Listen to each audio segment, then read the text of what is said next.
Battlefront 2015 was something spectacular. It came at a time with less Star Wars games than ever, and at a time where people were really wanting to see new Star Wars titles. The last AAA title we saw before Battlefront 2015 was, well, even saying AAA doesn't sound right, but it was Star Wars Connect, and we all remember seeing that advertisement on TV, and it was paved to be the next big thing, but it didn't really catch on.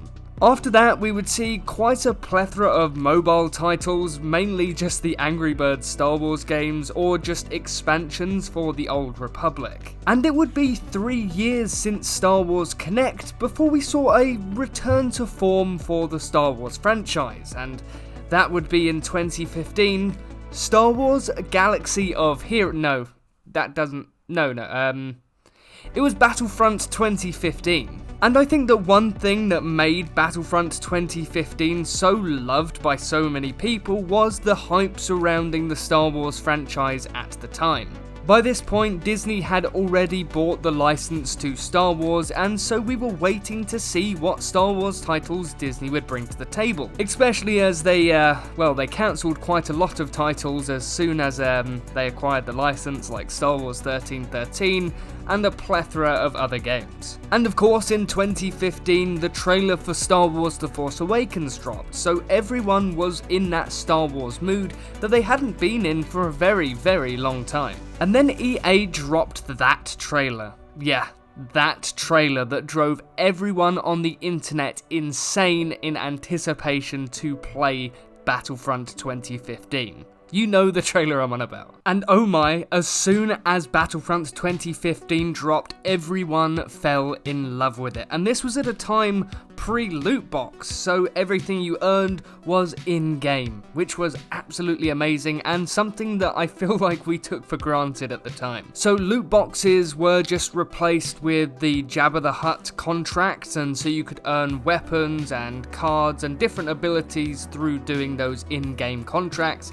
And I still think that that was a fantastic way of doing things, and I really wish that Battlefront 2017 did that, but unfortunately it went for the loot boxes. But graphically, Battlefront 2015 still looks absolutely amazing, and in some ways I could argue that it looks better than Battlefront 2 from 2017. And maybe that is just nostalgia goggles, but I do think that it genuinely still looks amazing. And for me, this is kind of a weird thing to say, but I find that when I play Battlefront 2015, I often find myself in first person way more often than third person. And I think it just adds to that level of immersion. Whereas when playing Battlefront 2 from 2017, I often find myself playing in third person over first person. And I'm not really too sure why. Maybe it's just because Battlefront 2 has more of a fast-paced arcadey style, whereas Battlefront 2015 actually feels like a battlefield shooter, and that's probably why I prefer playing Battlefront 2015 in first person. And also, by the end of its life cycle, Battlefront 2015 had a massive roster of heroes and villains,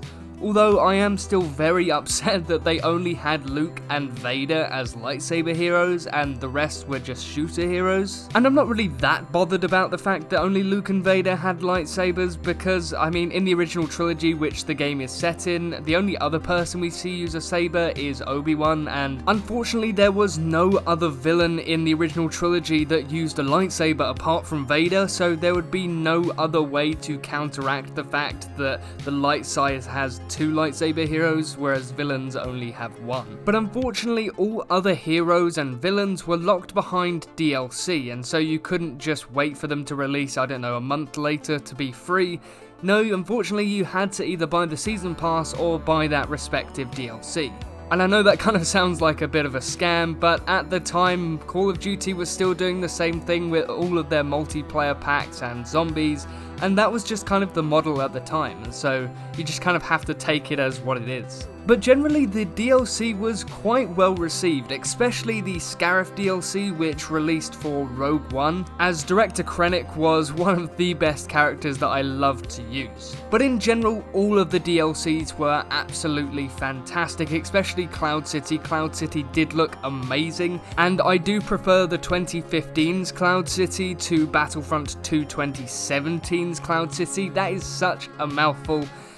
Oh, let's just keep going. One of the main things that was the only real disappointment for Battlefront 2015 was the lack of a campaign. Instead, we got solo missions. Well, you could play them co-op, but they weren't really anything fantastic and to write home about. They were more like a mini arcade wave-based mode rather than anything else. And don't get me wrong, they were fun for a little bit of a change-up in comparison to playing Walker Assault or anything like that. But eventually you just hit the point where it just got so samey that you just gave up on the mode entirely. And I'd say that that's the real downfall of 2015's Battlefront, just the lack of a proper campaign. And saying that, Battlefront 2 didn't really hit the mark with the campaign as well. Well, to most people, I actually thought it was quite enjoyable. Now, if you were considering hopping back into Battlefront 2015, then unfortunately I've got some bad news for you.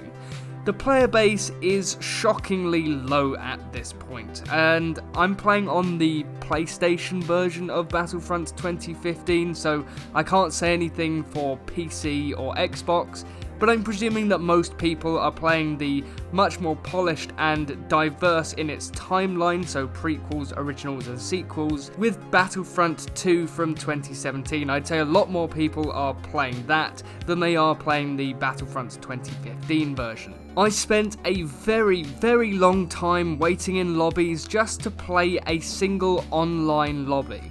And it didn't go well. I didn't even get into a match. I managed to get into a match of heroes versus villains, but nothing better than that, I'm afraid. And so realistically, if you want to play a large-scale match in Battlefront 2015, then you're going to have to play the solo/arcade mode that they have. Which, I mean, is fine, but you kind of miss that thrill of playing against real people. I mean, you can change the difficulty of the AI, but it still just doesn't hit the same. And this is a real big bummer, especially with the fact that you can't even play the DLCs really anymore, because I'm presuming that the people that are playing Battlefront 2015 are literally just trying to play the heroes versus villains mode. Well, I'm guessing anyway. This is because I tried also to get into all of the DLCs, like matches within the DLCs, and I couldn't get anywhere just as much as the main game, which was quite unfortunate as you can't play any of the DLC modes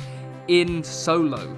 And so you're kind of stuck with the main base maps that were released with the game. And it kind of makes me feel like, well, although I enjoyed playing the DLCs at the time, it's kind of unfortunate now that I can't even play those DLCs anymore because no one is playing the game. And it is quite infuriating that EA did not just put the DLC maps into the solo arcade mode. And so yeah, that's really it for Battlefront 2015. It's still an amazing game to play if you're playing solo or just heroes versus villains, but unfortunately the player base just isn't there anymore. So if you're planning on playing a massive online multiplayer match, unfortunately that dream will not come true. Especially if you're planning on reliving the days of the DLC cycle, which is nearly impossible at this point. But saying that, I do feel like Battlefront 2015 was really something spectacular, and I'm really glad that I took the time to go back and actually play the game once again, even if it was just for a couple of days. Because honestly, I still think you'll have a pretty fun time, even if you're just playing in the solo modes. And so yeah, that was Battlefront 2015 and how it really was something quite amazing. But thank you so much for watching this video. If you did enjoy, then subscribe, and I'll see you in the next video.